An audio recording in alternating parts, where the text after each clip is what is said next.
Welcome to Michael and his incorrect timesheet. This is a video about how to tell someone their work or their behaviour, what they said, what they did, what they didn't say or do, isn't good enough, and tell them what they need to do better. It's a video in my series on how to master tough conversations and have less stress and better outcomes. And of course, I'm Mark McPherson. So let me tell you about Michael. I took over a new team and it had a few problems, quite a few problems in fact. I had someone who didn't turn up to work on time. I had someone who was on time but then went off and made a cup of tea, read the paper for a while, had a chat, looked out the window. Nothing wrong with doing those things before work, but it's not work time, so don't put it down as you're actually working. I had someone who did their own thing.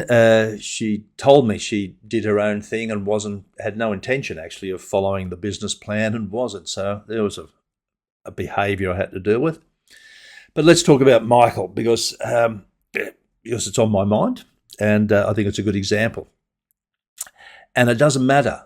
Michael did the wrong thing, so it doesn't really matter whether it's not following the business plan, making a racial comment, a racist comment, or whatever it happens to be.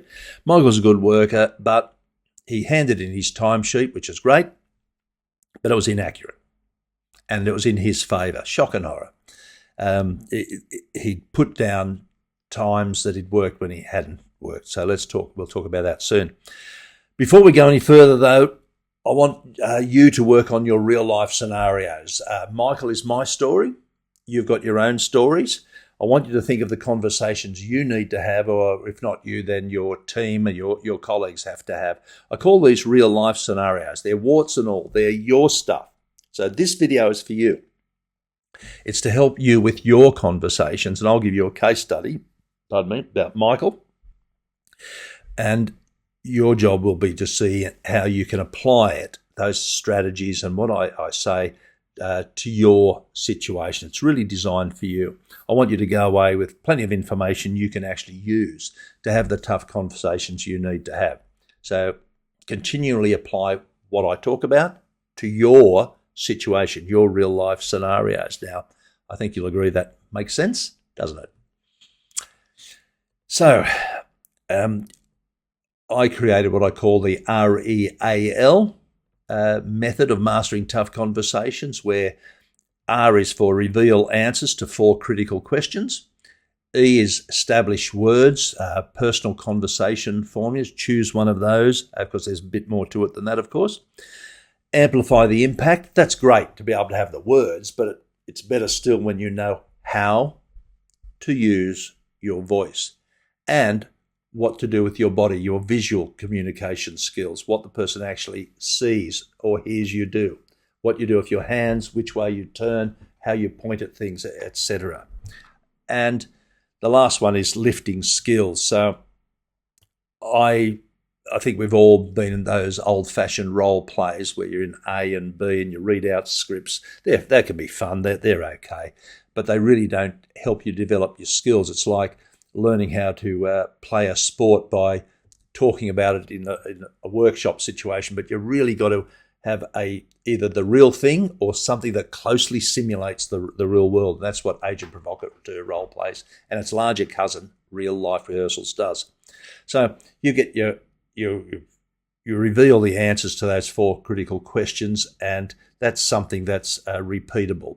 It's an overall method for you to use. It's repeatable, it's practical, it's realistic, and you can apply it time after time. But you don't have to sit there and go through each bit. This is a method for you to learn how to master, and then once you've got it down, it's repeatable. So you can see how that would help you and your colleagues. So it didn't come from nowhere, of course. It came from a lot of hard work over a lot of years, and I made plenty of mistakes. There's no doubt about that. And I learned from them, plenty of trial and error, lots of hard work, but it's hard work you don't have to do. So with Michael, okay, let's get back to Michael. What happened and what's the issue? Michael gave me a timesheet on time. It was not accurate. And that was a problem for two reasons. Two reasons, not one, but two. The first one was it was inaccurate, so it's not following the policies and procedures. The second issue is I have to sign it as a true and accurate record, and I couldn't do that. So be very clear about exactly what is the problem, because sometimes people will challenge you. Yeah, what's wrong with that? Well, then you have to stumble over things. So get these answers right to these critical questions before you go any further. So always use facts. I know that people have heard me say that before, but it's just, I can't emphasize how important it is and how often people get this wrong. Stay away from anything that's just your opinion or a bit subjective or about your feelings. There's nothing wrong with having opinions and feelings, but stay away from them when you have these tough conversations. It's to your advantage to stick with what I call what the camera saw and stay away from what is crystal ball gazing. Oh, I think they did this because they're this or they're that or they're whatever it happens to be. It's not that what you think isn't true. It's that it doesn't help when you're having these conversations. So exactly what do you want the person to do? That's the next question. You'll be very clear because there's a hierarchy of outcomes you can get from these tough conversations. Sure, you want the person to attend, as it's called, not just turn up, but actually attend to the conversation. You want them to be polite, and you want them to listen, and that's fine. But really, that's just all about helping it run smoothly. Doesn't get you the result you're after. You might want them to understand and even agree with you. Yes, that was a bit rude of me. I shouldn't have said that. Yes, I should wear my safety gear all the time. Whatever it happens to be, that's fine. That makes you feel pretty good. But what you really want is the person to do something very, very specific. You want them to do something specific. So be clear about exactly what you want them to do.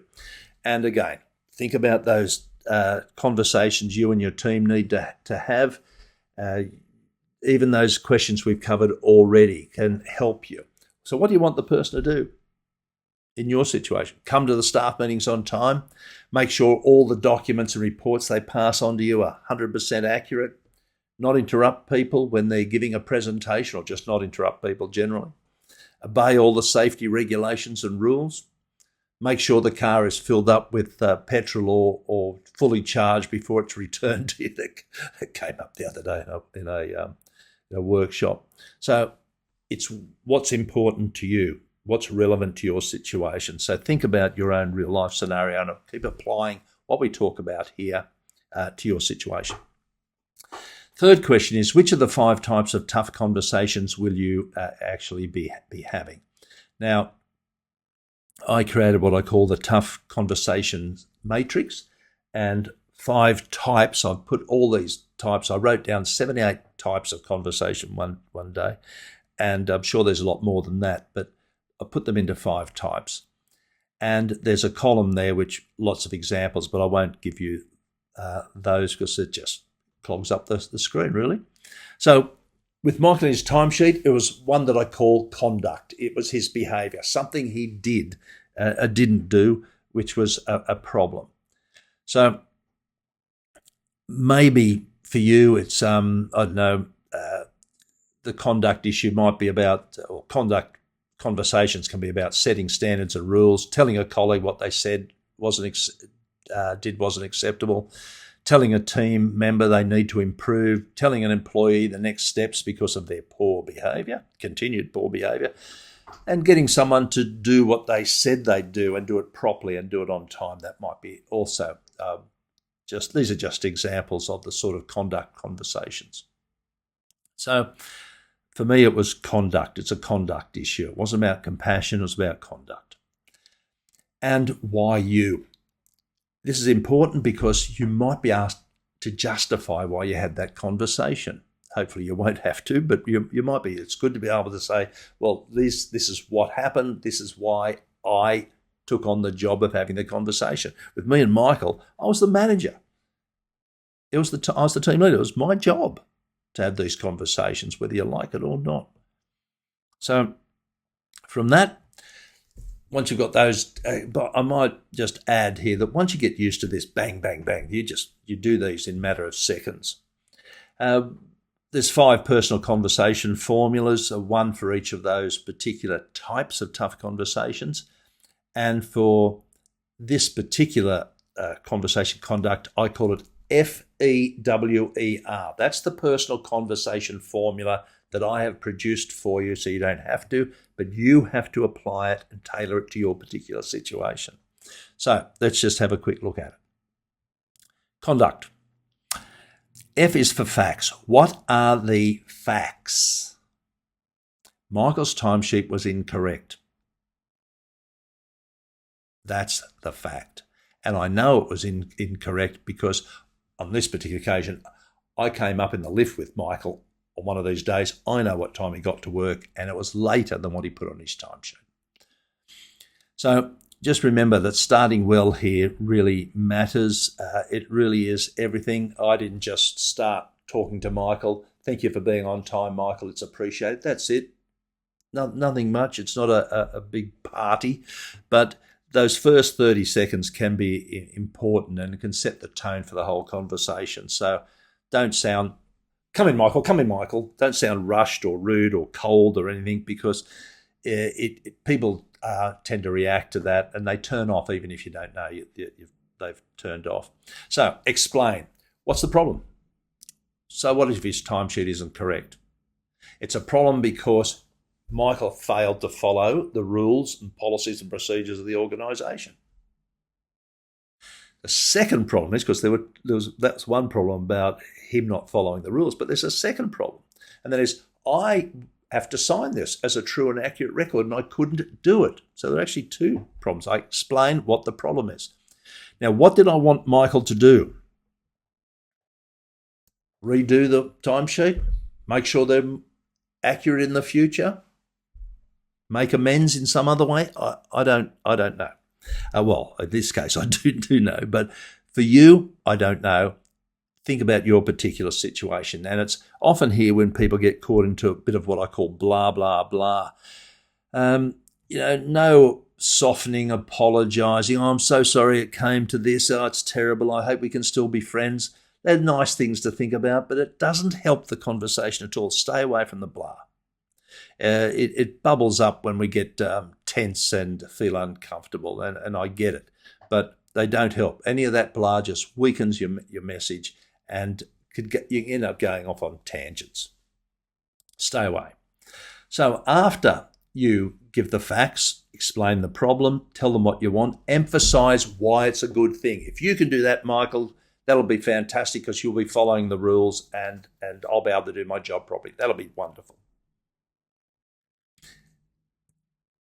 If you could turn up, if you turn up late, if you turn up on time for work from now on, that'd be absolutely fantastic, because it'll mean that you're fulfilling your work contract. Other people don't have to scramble to cover your phone or whatever it happens to be. People benefit from having a reason why.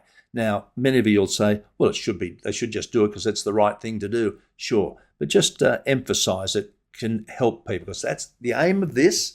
The aim of me and Michael was to get Michael to play ball, was to get Michael to do the right thing. I didn't want to just bawl him out. So a bit of encouragement to help him to do the right thing goes a long way. But also have up your sleeve the ramifications, good and bad. If you do that, Michael, it'd be fantastic. Michael, if you continue, or if you give me a timesheet again which is inaccurate, I will treat it as a very serious matter. So what are the ramifications for someone not wearing the appropriate and the proper work health and safety boots, or whatever it happens to be? Just be clear about what the ramifications. People deserve to know what they are. So what have I done here? So you tailor whatever it is to your particular situation. F.E.W.E.R is a formula, but you need to tailor it to your situation. You need to personalise it. The way you speak is not the way I speak. In different situations and different people, you might speak differently.